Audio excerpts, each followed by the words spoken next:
you, Javed, for joining us on the broadcast, sharing all of those details. On that note, viewers, we're shifting focus to updates regarding West Bengal's Bhangar bomb blast case. Former MLA Shaukat Mullah, the prime suspect in the case, has now been produced before the NIA court today. Mullah, who'd been on the run, was detained from the South 24 Parganas district following continued searches by the NIA as part of its investigation in the particular case, in which a crude bomb had exploded during manufacturing ahead of the West Bengal Assembly elections. The explosion had killed one of the bomb makers and injured many others. My colleague Rainik Datta is with us on the broadcast to share further details. Rainik, over to you. The prime suspect, former MLA Shaukat Mullah, has now been produced before the NIA court.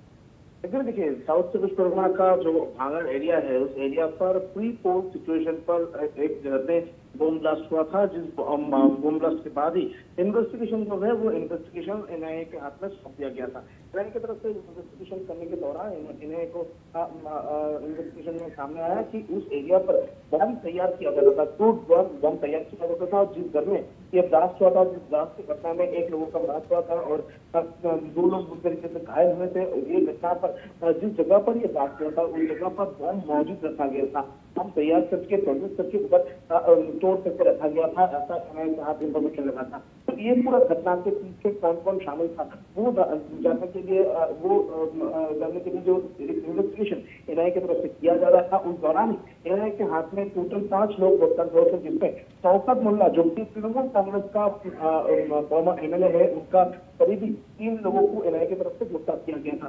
उनको पूछताछ करके शौकत मुल्ला का नाम जो है वो investigation में सामने आया था कि उस घर में बम तैयार करने के पीछे शौकत मुल्ला का मास्टरमाइंड काम कर रहा था, और शौकत मुल्ला को उसके बाद कई नोटिस एनआईए की तरफ से दिया गया था।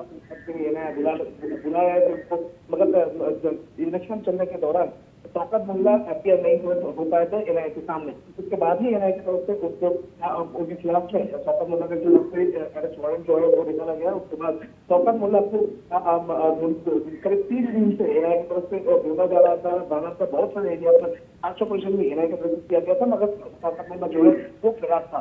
उसके बाद जैसे कि एनआईए के सूत्रों की खबर है कि बांग्लादेश भागने के पहले शौकत मुल्ला को एनआईए की तरफ से गिरफ्तार किया गया है, और आज ही उनको एनआईए कोर्ट में पेश करके एनआईए खुद का हिरासत का अपील भी एनआईए की तरफ से रखा गया है। और उसके बाद शौकत मुल्ला को पूछताछ ये पूरा के पीछे और क्यों रखा गया था, बड़ा प्लानिंग आती रही, वो जानने का कोशिश एनआईए की तरफ से किया जाए।